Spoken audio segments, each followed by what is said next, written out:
boys and girls, welcome to Storytime with Miss Greene. Today we are going to read The Easter Ribbit. It's written by Bernice Chardier and illustrated by Charles Micucci. So it's called The Easter Ribbit. It's a little different. It doesn't say Easter Rabbit. So look at, that's a frog right there. It's the Easter Ribbit. Here we go.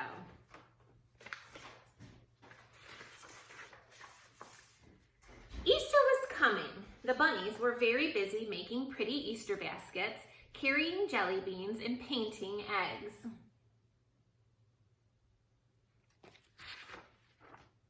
Froggy watched them from the pond. Sometimes he wished he were a rabbit. They seemed to be having so much fun. Maybe he could convince Turtle to let him paint her eggs before they hatched. Froggy quickly ran to the beach. Turtle was there, covering her eggs with sand. "Ribbit, Ribbit," Froggy called to Turtle. "It's almost Easter. May I paint your eggs?"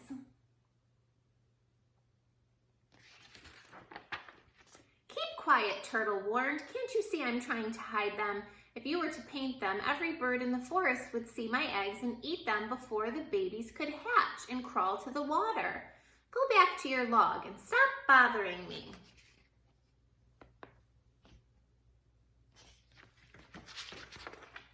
Froggy walked sadly to his favorite hollow log near the rabbit tree and crawled inside.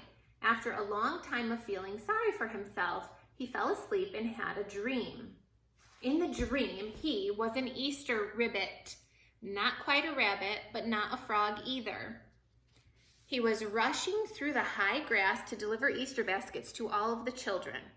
The baskets were full of things that Froggy loved: jelly beans, lollipops, flies, tiny fish eggs, seaweed bars, and delicious mosquitoes too. Are all those things the things that you want in your Easter basket? Flies and mosquitoes? Suddenly, a terrible noise woke Froggy. He opened his eyes and peeked out of the log. The chief Easter bunny had just landed in a helicopter. He was carrying armfuls of lists of all of the children who needed Easter presents. Mrs. Rabbit and all of her assistants came running out to greet him.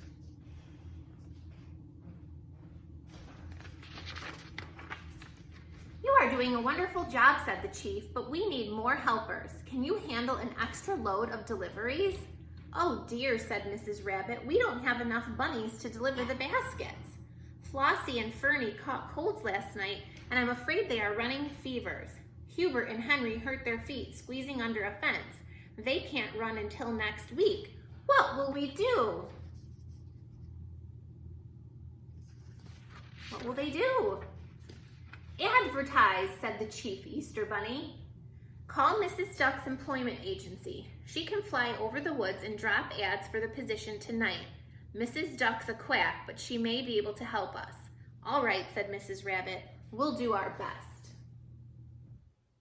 So they don't have enough Easter bunnies to deliver all of the baskets. I wonder who might apply for this job. I think you guys know somebody. Mrs. Duck was sound asleep when Mrs. Rabbit called, but she woke up and wrote the ad anyway. Unfortunately, Mrs. Duck was very nearsighted and didn't see her spelling mistake. Instead of writing an ad for an Easter rabbit, she had written an ad for an Easter Ribbit.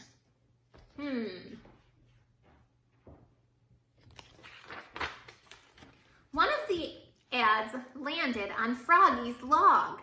Froggy saw it as soon as he woke up the next morning. "An Easter Ribbit," said Froggy. "That's me." It was his dream come true. Quickly, he wrote down Mrs. Duck's address and ran to the employment office.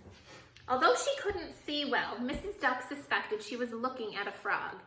Nevertheless, Froggy was the only client who had come into her office for a very long time, and there wasn't a rabbit in sight.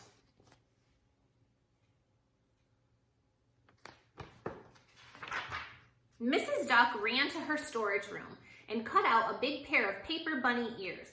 She tied them on Froggy's head. Then Mrs. Duck pasted a big cottontail ball on Froggy to make a rabbit tail. Froggy was divinely happy. He ran to Mrs. Rabbit's tree right away. "Do you think think Mrs. Rabbit is going to notice that he's a frog and not a rabbit? Mrs. Rabbit and all of her assistants were working feverishly to color new eggs and fill new baskets. Glancing quickly at Froggy's big floppy ears, Mrs. Rabbit didn't notice that he was an Easter Ribbit. She didn't notice. And not an Easter Rabbit. She pointed to a tall tower of Easter baskets outside the back door and told Froggy to start his deliveries. Froggy looked up at the baskets. "Ribbit," he gasped, "I'll never be able to deliver all of these by Easter." Look at them all stacked up out there.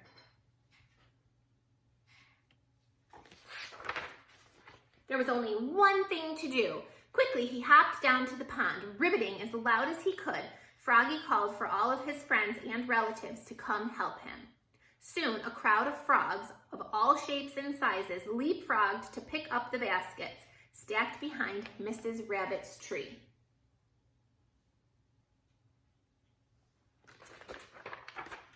And if you had been anywhere near Froggy's log at the crack of dawn on Easter morning, you would have seen them marching through the meadow to deliver the Easter baskets to the children.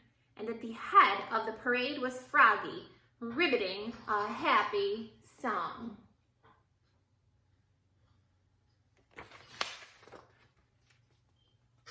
And this is Froggy's song. I will attempt to sing it for you. "I'm a froggy in a hurry, and I've really got to scurry before the sun comes up. While all the kids are sleeping, I'll be hopping, sprinting, leaping. I'm as happy as a pup. I can't be a rabbit, so I'll be an Easter Ribbit. It's true I'm green, but if I'm seen, I really can ad-lib it. I'll leave some Easter baskets, and everyone will cheer. A tisket, a tasket, the ribbit has been here."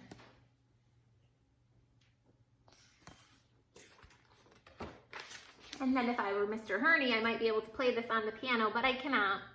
Boys and girls, I hope that you enjoyed this story, and I think it might be fun if you drew a picture of the Easter Ribbit.